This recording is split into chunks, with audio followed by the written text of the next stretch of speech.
Chapter 15. The days had folded one into another and mixed so that after 2 or 3 weeks he only knew time had passed in days, because he made a mark for each day in stone near the door to his shelter. Real time he measured in events. A day was nothing, not a thing to remember. It was just sun coming up, sun going down, some light in the middle. But events. Events were burned into his memory, and so he used them to remember time, to know and to remember what had happened, to keep a mental journal. There had been the day of first meet. That had been a day that had started like the rest. Up after the sun, clean the camp, make sure there's enough wood for another night. But it was a long time of eating fish and looking for berries, and he craved more food, heavier food, deeper food. He craved meat. He thought in the night now of meat, thought of his mother's cooking a roast or dreamed of turkey. And one night he awakened before he had to put wood on the fire with his mouth making saliva, and the taste of pork chops in his mouth, so real, and all a dream, but it left him intent on getting meat. He had been working farther and farther for wood, sometimes now going nearly a quarter of a mile away from camp for wood, and he saw many small animals. Squirrels were everywhere, red ones that chattered at him and seemed to swear and jump from limb to limb. There were also many rabbits, large gray ones with a mix of reddish fur, smaller fast gray ones that he saw only at dawn. The larger ones sometimes sat until he was quite close, then bonded and jerked 2 or 3 steps before freezing again. He thought if he worked at it and practiced he might hit one of the larger rabbits with an arrow or a spear. Never the small ones or the squirrels. They were too small and fast. Then there were the fool birds. They exasperated him to the point where they were close to driving him insane. The birds were everywhere, 5 and 6 in a flock, and their camouflage was so perfect that it was possible for Brian to sit and rest, leaning against a tree, with one of them standing right in front of him, in a willow clump, 2 feet away, hidden, only to explode into a deafening flight just when Brian least expected it. He just couldn't see them, couldn't figure out how to locate them before they flew, because they stood so perfectly still and blended in so perfectly well. And what made it worse was that they were so dumb, or seemed so dumb, that it was almost insulting the way they kept hidden from him.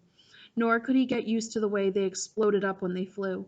It seemed like every time he went for wood, which was every morning, he spent the whole time jumping and jerking in fright as he walked.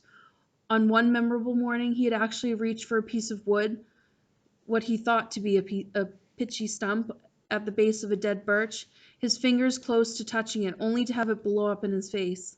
But on the day of first meet he had decided the best thing to try for would be a fool bird, and that morning he had set out with his bow and spear to get one, to stay with it until he got one and ate some meat. Not to get wood, not to find berries, but to get a bird and eat some meat. At first the hunt had not gone well. He saw plenty of birds working up along the shore of the lake to the end, then down the other side, but he only saw them after they flew. He had to find a way to see them first, see them and get close enough to either shoot them with his bow or use the spear, and he could not find a way to see them. When he had gone halfway around the lake and he had jumped up 20 or so birds, he finally gave up and sat at the base of a tree. He had to work this out, see what he was doing wrong. There were birds there, and he had eyes. He just had to bring the two things together. Looking wrong, he thought. I'm looking wrong, more and more than I am being wrong somehow. I'm doing it the wrong way. Fine, sarcasm came into his thoughts. I know that, thank you. I know I'm doing it wrong. But what is right? The morning sun had cooked him until it seemed his brain was frying sitting by the tree, but nothing came until he got up and started to walk again, and hadn't gone 2 steps when a bird got up. It had been there all the time, while he was thinking about how to see them, right next to him, right there. He almost screamed. But this time when the bird flew, something caught his eye, and it was the secret key. The bird cut down towards the lake, then seeing it couldn't land in the water, turned and flew back up the hill into the trees. When it turned, carving through the trees, the sun had caught it, and Brian, for an instant, saw it was a shape, sharp pointed in the front, back from the head in a streamlined bullet shape to the fat body, kind of like a pear. He had thought with a point on the end, in a fat little body, a flying pear. And that had been the secret. He had been looking for feathers, for the color of the bird, for a bird sitting there. He had to look for the outline instead. Had to see the shape instead of the feathers or the colors. Had to train his eyes to see the shape. It was like turning on a television. Suddenly he could see things he never saw before. In just moments it seemed he saw 3 birds before they flew. Saw them sitting, and got close to one of them, moving slowly, got close enough to try to shoot with his bow. He had missed that time, and he had missed many more, but he saw them. He saw the fat little shapes with the pointed heads sitting in the brush all over the place. Time and time again he drew, held, and let arrows fly, but he still had no feathers on the arrows, and they were little more than sticks, and flopped out of the bow, sometimes going sideways. Even when a bird was 7 or 8 feet away, the arrow would turn without feathers to stabilize it, and hit brush or a twig. After a time he gave up with the bow. It had worked all right for the fish when they came right to the end of the arrow, but it wasn't good for any kind of distance, or at least not the way it was now. But he had carried his fish spear, the original one with the 2 prongs, and he moved the bow to his left hand and carried the spear in his right. He tried throwing the spear, but it was not good enough, and not fast enough. The birds could fly amazingly fast, get up fast, but in the end he found that if he saw the bird sitting and moved sideways towards it, not directly toward it, but at an angle, back and forth, he could get close enough to put the spear point out ahead, almost to the bird, and thrust, lunge with it. He came close twice, and then down along the lake not far from the beaver house he got to his first meat. The bird had sat and he had lunged, and the 2 points took the bird back down into the ground and killed it almost instantly. It had fluttered a bit, and Brian had grabbed it and held it in both hands until he was sure it was dead. Then he picked up the spear and the bow and trotted back around the lake to his shelter. Where the fire had burned down to glowing coals, he sat looking at the bird, wondering what to do. With the fish he had just cooked them whole, left everything in, and picked the meat off. This was different. He would have to clean it. It would always have been so simple at home. He would go to the store and get a chicken, and it was all cleaned and neat, no feathers, no insides. And his mother would bake it in the oven, and he would eat it. His mother from the old time, from the time before, would bake it. Now he had the bird, but he had never cleaned one, never taken the insides out or gotten rid of the feathers, and he didn't know where to start. But he wanted the meat. He had to have the meat, and that drove him. In the end the feathers came off easily. He tried to pluck them out, but the skin was so fragile that it pulled off so well, so he pulled the skin off the bird, like peeling an orange, he thought, sort of, except that when the skin was gone the insides fell out the back end.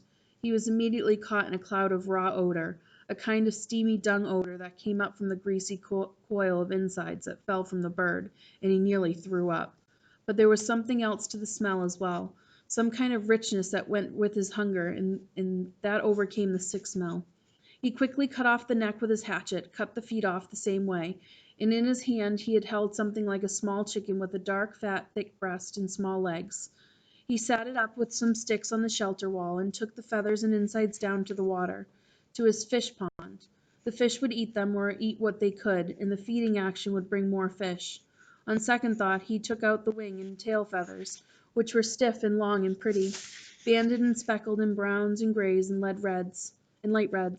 There might be some use for them, he thought, maybe work with them into the arrow somehow. The rest he threw in the water, saw the small round fish begin tearing at it, and washed his hands. Back at the shelter the flies were on the meat, and he brushed them off. It was amazing how fast they came. But when he built up the fire and the smoke increased, the flies almost magically disappeared. He pushed a pointed stick through the bird and held it over the fire. The fire was too hot. The flames hit the fat, and the bird almost ignited.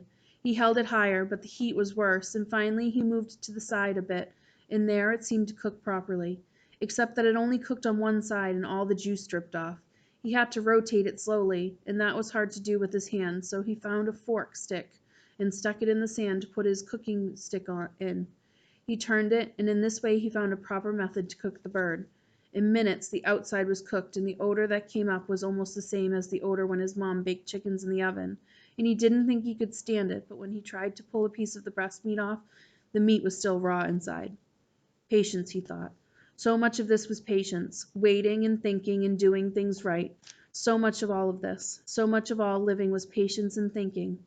He settled back, turning the bird slowly, letting the juices go back into the meat, letting it cook and smell and cook, and there came a time when it didn't matter if the meat was done or not. It was black on the outside and hard and hot, and he would eat it. He tore a piece off, a sliver of meat, and put it in his mouth and chewed as slowly and carefully as he could to get all the taste, and he thought, never, Never in all the food, all the hamburgers and malt, all the fries or meals at home, never in all the candy or pies or cakes, never in all the roast or steaks or pizzas, never in all the submarine sandwiches, never, never, never had he tasted anything as fine as that first bite, first meat. That's the end of chapter 15.